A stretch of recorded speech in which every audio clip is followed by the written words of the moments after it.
Colonel Sophia Qureshi के घर पर हुए हमले का पुलिस ने बताया बड़ा सच। लालू प्रसाद यादव की बेटी ने भी बोला बीजेपी पर बड़ा हमला। इस वीडियो में हम इसी पर करेंगे बात। नमस्कार, 4 PM पर आप सभी का स्वागत है।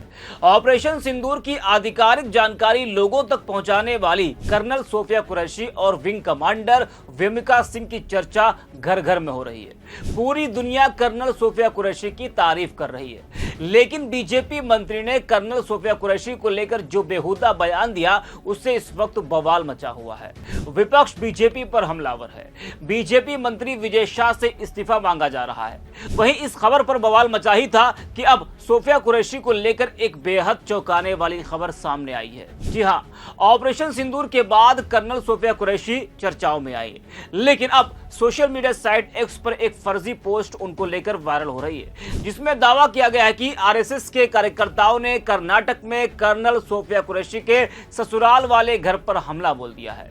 यह पोस्ट जरा आप देखिए। जैन नाम के एक यूजर हैं, वो एक तस्वीर शेयर करते हैं और उस तस्वीर में एक टूटे हुए कमरे की फोटो है, साथ ही कर्नल सोफिया कुरैशी की भी फोटो लगी है और उसमें लिखा है कि आरएसएस ने फिर किया हमला। भारतीय सेना की मुस्लिम अधिकारी और प्रवक्ता कर्नल सोफिया कुरैशी को निशाना बनाया गया। उनके बेलगावी स्थित घर पर सुबह 3 बजे हमला किया गया। बेटे समीर को बुरी तरह पीटा गया। घर में आग लगा दी गई। परिवार अब दिल्ली में सेना की सुरक्षा में है। जी हाँ, तो इस तरह की पोस्ट की गई है सोशल मीडिया साइट एक्स पर। वहीं अनीसुद्दीन नाम के एक यूजर हैं, वो भी एक पोस्ट शेयर करते हैं। वो लिखते हैं कि भारतीय सेना के मुस्लिम अधिकारी के परिवार पर परेशान करने वाला हमला। सेना की प्रवक्ता कर्नल सोफिया कुरैशी आरएसएस की नफरत का नया लक्ष्य बन गई है। विश्वसनीय सूत्रों के मुताबिक कर्नाटक के बेलगावी में उनके परिवार के घर में हमला किया गया है। उनके बेटे समीर पर बेरहमी से अटैक किया गया। हमला करने वालों ने घर को आग के हवाले कर दिया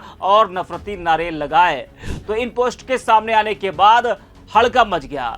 फिर इसकी जांच शुरू हुई कि आखिरकार इसमें सच्चाई क्या है, क्या वाकई में हमला हुआ है या फिर ये एक फर्जी पोस्ट है। जी हाँ, आपको बता दें कि कर्नल सोफिया कुरैशी का ससुराल कर्नाटक के बेलगावी जिले के गोकक तालुका के कोन्नूर गांव में है।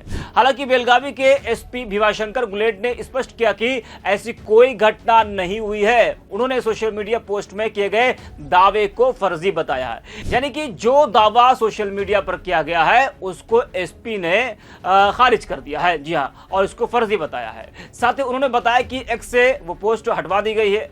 आपको बता दें कि एहतियात के तौर पर कर्नल सोफिया कुरैशी को नूर स्थित ससुराल वाले घर में पुलिस तैनात कर दी गई है। गोकक सीपीआई सुरेश आरबी ने मौके का दौरा किया और वहां के हालात का जायजा लिया। साथ ही अधिकारियों की ओर से परिवार वालों को सलाह दी गई है कि वो गैर जरूरी सार्वजनिक संपर्क करने से बचें। तो कुछ इस तरह से अफवाह फैलाई गई, लेकिन बाद में पुलिस ने सच्चाई को सामने लाकर इस झूठ से पर्दा हटाया। वहीं बीजेपी मंत्री विजय शाह ने जिस तरह से कर्नल सोफिया कुरैशी को लेकर जो विवादित बयान दिया, उससे लालू प्रसाद यादव की बेटी रोहिणी यादव ने बीजेपी मंत्री को जमकर धोया है। उन्होंने एक्स पर लिखा है कि सेना व महिलाओं के प्रति भाजपा की सोच सदैव निंदनीय व शर्मनाक ही रही है। भारतीय सेना की जिस जांबाज देशभक्ति की मिसाल अधिकारी सोफिया कुरैशी जी पर पूरे देश को गर्व है, उन पर मध्य प्रदेश की भाजपा सरकार के एक मंत्री के द्वारा की गई ऐसी अभद्र टिप्पणी से ही भाजपा के खोखले राष्ट्रवाद, खोखली देशभक्ति के तमाम दावों की सच्चाई उजागर होती है और भाजपाइयों के निम्न स्तरीय चरित्र की पोल खुलती है। मंत्री महोदय के द्वारा दिया गया ये अमर्यादित अशोभनीय बयान भारतीय सेना के साथ साथ देश की महिला शक्ति, महिलाओं का अपमान है। महिलाओं की मर्यादा, अस्मिता को तार तार करना ही भाजपा का रवैया, व्यवहार व आचरण रहा है। भाजपा की संस्कृति व विचारधारा में जो दुर्गुण व दोष निहित है, वही उनकी जुबान से अमूमन बाहर निकल आते हैं। इस अमर्यादित बयान के बावजूद विकृत मानसिकता ग्रस्त इस मंत्री पर अब तक किसी तरह की कोई कार्रवाई नहीं किए जाने और भाजपा के शीर्ष नेतृत्व की तरफ से इसकी भर्त्सना नहीं किए जाने से ही यह स्पष्ट होता है कि मंत्री महोदय के इस बयान को पूरी भाजपा का समर्थन प्राप्त है। तो कुछ इस तरह से बीजेपी मंत्री विजय शाह पर इस वक्त पूरा विपक्ष और हमलावर है। इस वीडियो में इतना। 4 PM।